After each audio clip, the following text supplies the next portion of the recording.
Isang masaganang araw sa lahat. Welcome back sa ating panibagong spearfishing adventure. Dito pa rin tayo sa Dumaran, Palawan. Kasama pa rin natin ang ating mga trupa.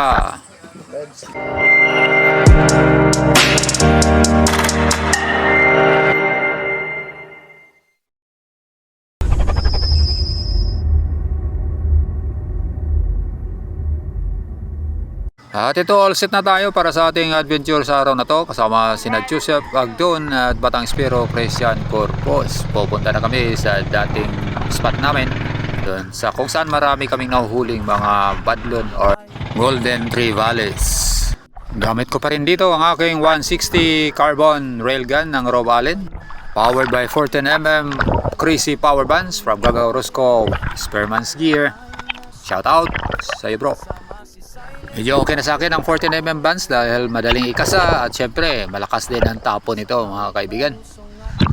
Kaya lalo na sa mga mahabang pana, goods na goods ang 14mm power bands basta branded at maganda. At ito ang ating first drop bilang warm up drop. Ito ang usual na ginagawa natin para makapag-adjust tayo sa pressure ng ilalim sa tubig, lalo na sa equalizing. Kinailangan nito. As usual, hunting mode pa rin tayo. Dahil baka naman may lalapit na mga mamaw sa paligid. Dito tayo muna sa mabuhangin na area mag-set up ng ambush. At pansin natin dito na medyo hindi malinaw ang tubig sa ilalim. Siya nga pala, bagong spot natin to. Medyo malapit lang naman sa usual spot na kung saan maraming badlon ang ating nahuli. Kaya tamang abang lang dito sa ilalim. Baka sakali may dadaan at makadali tayo ng mga malalaking isda.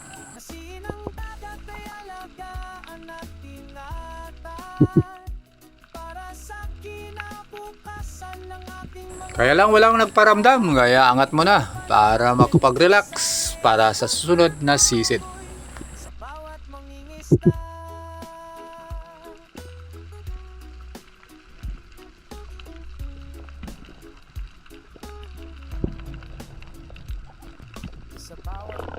At habang nagpahinga ako sa surface, biglang nakita ko sa baba itong isang king mac, kaya sinundan ko. Ayan, tinutukan, kaya lang medyo mailap. At dito tinira ko. Aray ko po, minalas tayo. Sumabit yung shooting line sa rubbers natin. Hindi natamaan. Halos mag-isang oras din kami sa spot na yun, pero wala kaming nahuli. Kaya lumipat kami ng ibang spot. At dito binalikan namin ang usual spot na kung saan maraming golden trivalles ang nahuhuli. Let's go! Sa pagkabandi ko, nakailang sisi din ako bago nakarating dito at may nakita na naman akong isang king mackerel. Yan na naman, tinira natin, natamaan pero daplis lang mga lods. Nasa ibabaw ang tama, may bandang buntot. Kaya ito, binigyan ko ng line para hindi masyadong tensyonado ang line natin habang hinihila niya at hindi mapunit yung laman ng isda. Second shot! Woo! Woo! Ayan, nag-request po tayo ng second shot sa ating mga kasama na sina Bro Joseph Agdon at Bro Christian. Kaya lang, hindi natin sila nakita. Kaya yun, nakawala din. Bante na si Bro Joseph, mga lutso. Taon, bante sa takay. Nailagang patilog na sila. Hindi lang patira. Kabuhi ang dua katangigin natin kaya si Piende. Kabuhi ang usawa, may ikong usawa. At yun nga, nakadalawang sablay na ako pero hindi pa rin tayo tumigil. Siyempre, wala pa tayong nahuli. Ganun lang talaga ang laban ng buhay. Huwag tumigil hanggang hindi natin abot ang ating gustong mabot o mga pangarap natin na inaasam. Kaya ito, bumaba na naman ako. Nagbakasakali na mayroong dadaan. Kaya lang sa drop na to, wala tayong natira din.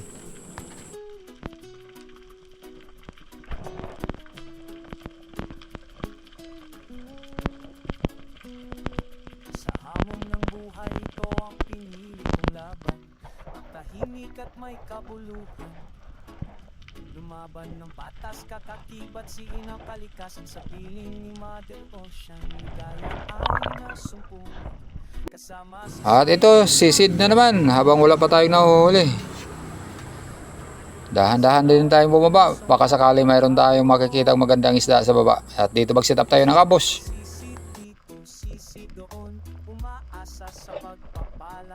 At ito, may nakita na tayo. Isang golden trevally, gold size na sana. Kaya lang medyo mailap. Hindi tayo nakakuha ng magandang shooting distance. Hindi natin na-close ang gap hanggang sa lumayo itong tuluyan. Ayun, parang silangga, lumayo din. Hindi man lang natira. Ay, joke lang yun po.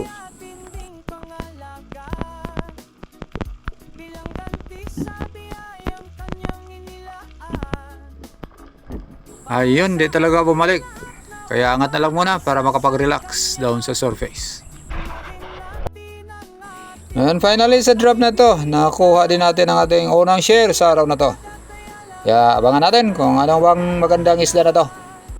Para sa kinabukasan ng ating mga kabataan, ito ang panawagan. Ayan po, isang School of Golden Trivalis ang nasumpungan natin. Siguro bagong labas ito sa kanilang paralan. Wala sigurong guro nito, kaya ito naglakwatsa. At agad nakapili tayo ng titirahin. Ayan o, sapol mga lods. Yari ang ating unang isda sa araw na to. Sa ibang lugar, kayang mahikatawan ito'y panatabang may lakas, pagtaglay sa matinding siran sa malawak na karagatan, kasama ang mga naging kaibigan sa bawat lugar na napuntahan. Saksi si Silent Hunter Boboy sa paglalakbay na walang katapusan.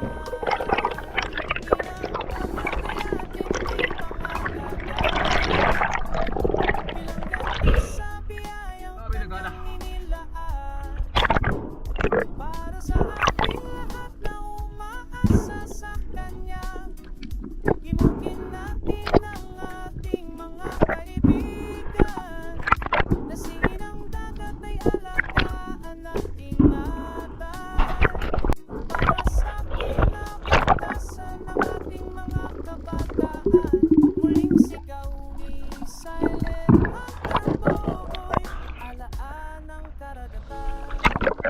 At sa pagkakyat ko sa bangka para masecure ang ating isda, ito may huli na pala si Bro Agdon na isang King Mac. Congrats sa bro, may pang-allowance na naman ng mga langga natin. At pagdating ko dito mula sa bangka, may nakita ko sa baba na isang magandang isda, kaya binabahan ko. Ito pala isang Golden Trevally din. Ito sinundan natin, pero ang bilis nitong sumibat. At ito hindi natin nakalabitan, kaya ligtas muna siya sa time na to. See you next time around. Kasama ninyo lagi si Silent Hunter Boboy sa bawat paglalakbay. At ito, isa na namang sablay ang ating naranasan mga kaibigan. Isang malaking batfish or bayang ang titirahin ko. Paano ba ito nangyari? Ayan o. Ayun, sa ulo ang tama, pero nakawala din. Sa hamon ng buhay, At syempre, hindi naman puro sablay na lang ang nagawa natin. Ito, nakabawi tayo. Isang magandang isda na naman ang ating nahuli. Kaya tingnan natin kung ano to. kalikasan sa piling ni Mother Ocean, ligaya ay nasumpungan. Kasama si Silent Hunter Boboy. Sa bawat paglusong at pag-ahon, sisi dito, sisi doon, umaasa sa pagpapala ni inyong dagat at ng mailikha. Para sa mga mahal sa buhay, sa bawat sisig dala ang pag-asa ng kasaganahan at tahimik na pamuhay. Ibinabahagi ni Silent Hunter Boboy ang kwento ng bawat Sa spearfishing, hindi lahat ng pagkakataon na madaling hulihin ang isang isda. Kailangan mo ang mahabang pasyensya at siyempre, tamang breath hold para makapaghintay tayo dito sa baba. Tiyagaan lang talaga para makadali. At ito na, dumating na ang grasya natin. Ayun, sapul. Parang nawaw mali ako doon. Medyo maliit yung natira ko. Pero at least, mayroon tayong nahuli sa araw na to. Salamat pa din, inang dagat. para sa kinabukasan ng ating mga kabataan. Ito ang panawagan ni Silent Hunter Boboy sa bawat mangingisda.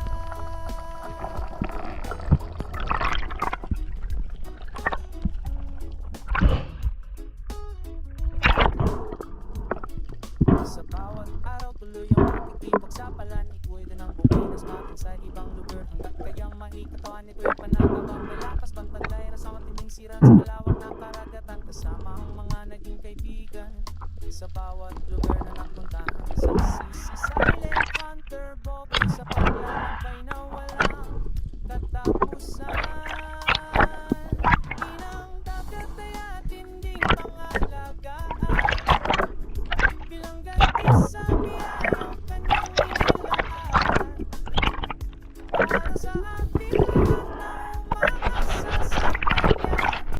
At ito, silpihan muna natin para sa ating sponsor sa ating dive suit, ang MNG Distribution. So may apnea 3mm open cell suit tayo. Napakaganda sa taglamig mga kaibigan. Kaya ano pang hinihintay nyo? Contact nyo na si Bro Jonathan Comiso. Salamat! Muling sigaw ni silent hunter Boboy, alaan ng karagatan. At ito, medyo kontento na kami sa aming biyaya sa hapon na to. Afternoon dive lang ginawa natin. At ito, umuwi na kami para may dispose namin ang isda.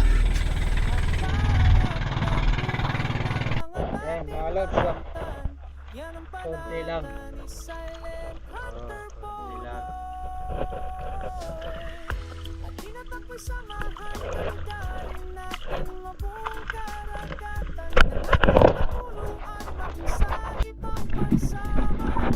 Kasama ninyo lagi si silent hunter Boboy sa bawat paglalakbay. At pagdating namin dito sa tabi, naghintay pala sa amin ang butihing mayor dito sa Dubaran para bumili ng ilang piraso sa aming mga isda. Pupili lang siya ng kanyang mga paborito. At sweet lips at isang snapper ang napili niya. Salamat mayor sa advance pamasko. Yung sokle, hindi mo na kinuha eh. Salamat talaga.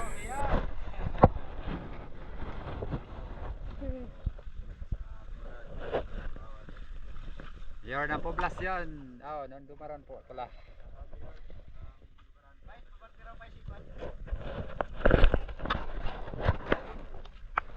Yan po ang buong David. Oh.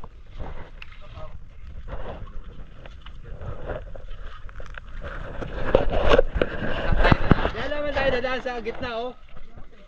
Di, ito. Diyan oh.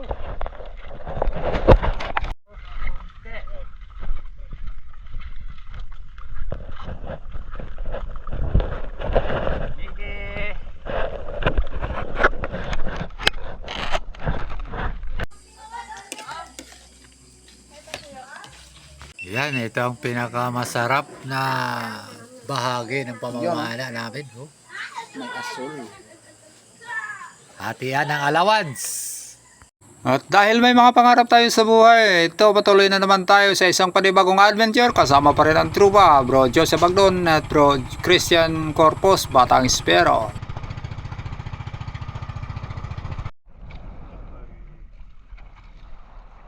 Tinaw lang.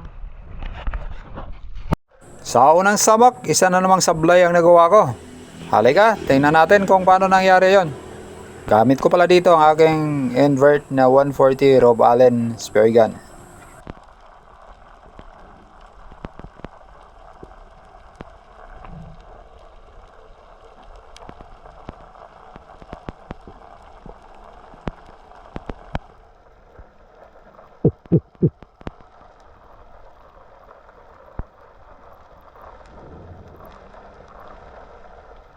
Medyo maganda sana ang kondisyon ko sa araw na to. Nakakatagal tayo ng konti dito sa ilalim than usual para sa ating first drop. Sayang, medyo napababa ang tira natin. Kaya bawi na lang tayo sa next time.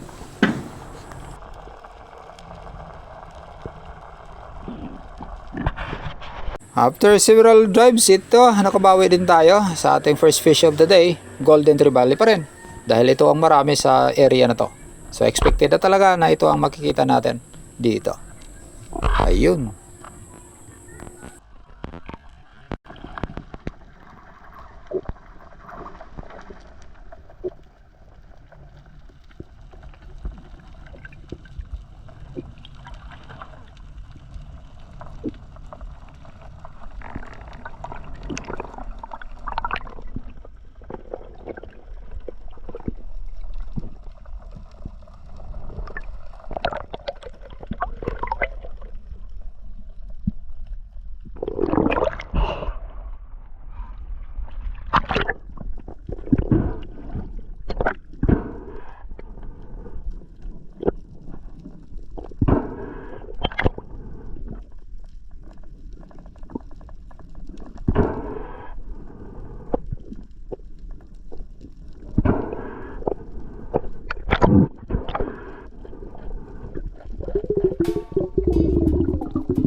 may kabuluhan. Lumaban ng batas kakakibat si inang palikas sa piling. At sa pagabante ko, isang sablay na naman ang nagawa natin. Kasama si Silent Hunter po. Isang school of Golden Tree Valley ang nakita na naman natin. Ito oh, may mga malalaki, pero yung maliit ang naiwan. So wala tayong choice dahil ito na lang ang natira sa grupo. Yeah, hinabol ko muna. At yun, hindi pa rin natamaan. Pero hindi rin nagtagal at nakabawi din tayo sa sisi na to. Kaya tara, tingnan natin kung ano to. Bawat sisi, inang dagat ay ating ding pangalaga. Bilang ganti sa biyayang kanyang inilaan. Para sa ating lahat na umaasa sa kanya. Ayan, bumalik ang grupo. Ito, sinisiguro ko na. Ayun oh, sample talaga. Salamat naman. At nakadali na naman tayo. Pangalawang isda na natin to sa araw na to. Sa kinabukasan ng ating mga kabataan, ito ang panawagan ni Silent Hunter Boy sa bawat mangingisda.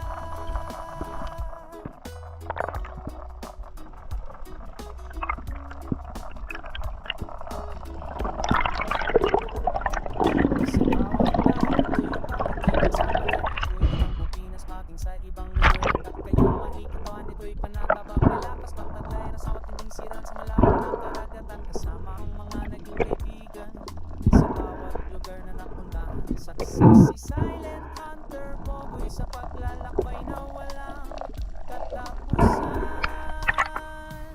Inang dagat ay ating ding pangalagaan.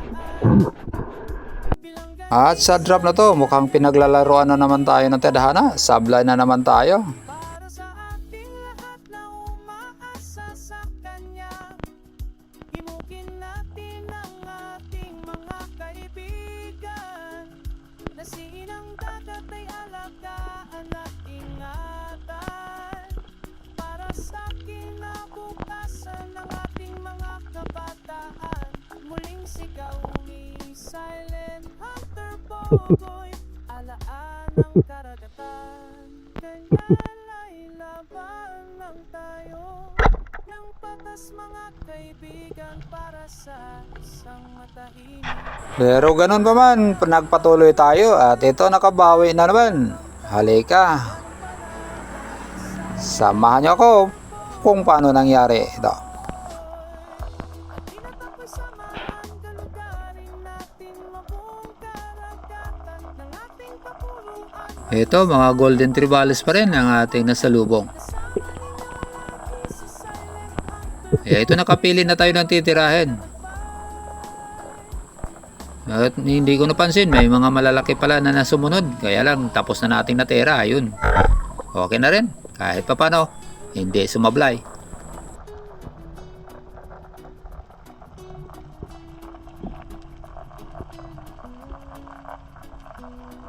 Sa hamon ng buhay ko ang pinilit ang laban. Tahimik at may kabuluhan.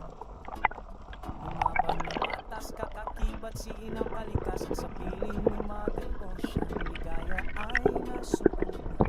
Kasama si Silent Hunter Boy. Sa bawat paglusong at pag-ahon, sisi dito, sisi doon, umaasa sa pagpapala ng dagat at ng may likha. Para sa mga mahal sa buhay, sa bawat sisi dala ang pag-asa ng kasalanan at tahimik na pamuhay. Ibinabahagi ni Silent Hunter Boy ang kwento ng bawat sisi. Inang dagat ay atin ding pangalaga, bilang ganti sa biyayang kanyang inilaan. Para sa ating lahat na umaasa sa kanya, himukin natin ang ating mga kaibigan, na si inang dagat ay alagaan at ingatan. Para sa kinabukasan ng ating mga baboy sa bawat mangingisda.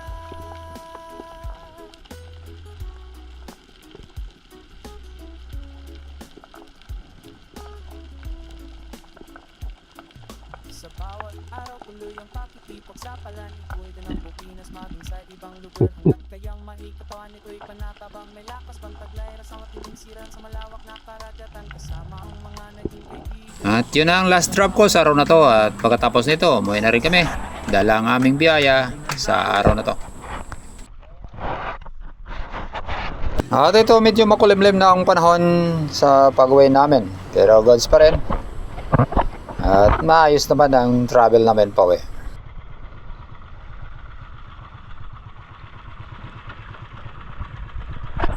So pictorial time, medyo uniform yung mga huli namin. Halos puro golden retrievals lang talaga.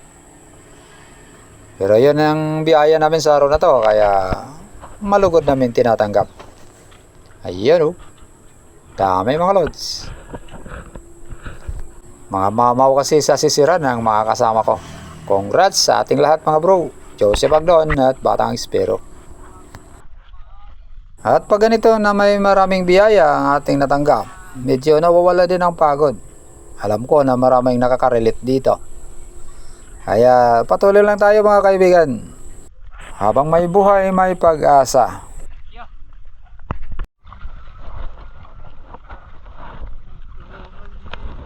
Paldo na naman. Ang star ng buhay.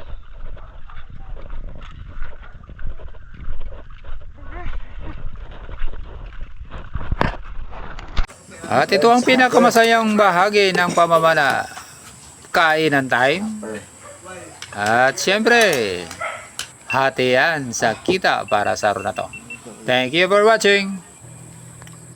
Ayan mga lods, Merry Christmas and Advance Happy New Year. So shoutout muna tayo sa ating mga taga-suporta at mga nanonood sa ating mga videos dito sa YouTube channel natin. So dyan kay Oliad The Adventure, shoutout sa iyo bro. Maraming salamat, Merry Christmas for Happy Holidays. Eddie Moradas naman, shoutout din kay Jel Holofernes sa Cavite City. Ayan. Shoutout pa rin mula kay Eddie Moradas sa kanyang asawa dyan sa Bahrain, Elma Moradas. Ingat po kayo ma'am, from Eddie Moradas. Shoutout din Marlon Kayubit, salamat sa suporta bro, God bless. Ang shoutout din kay Danilo Adalim. Chuds Prince Adalim from Santa Rosa, Nueva Ecija.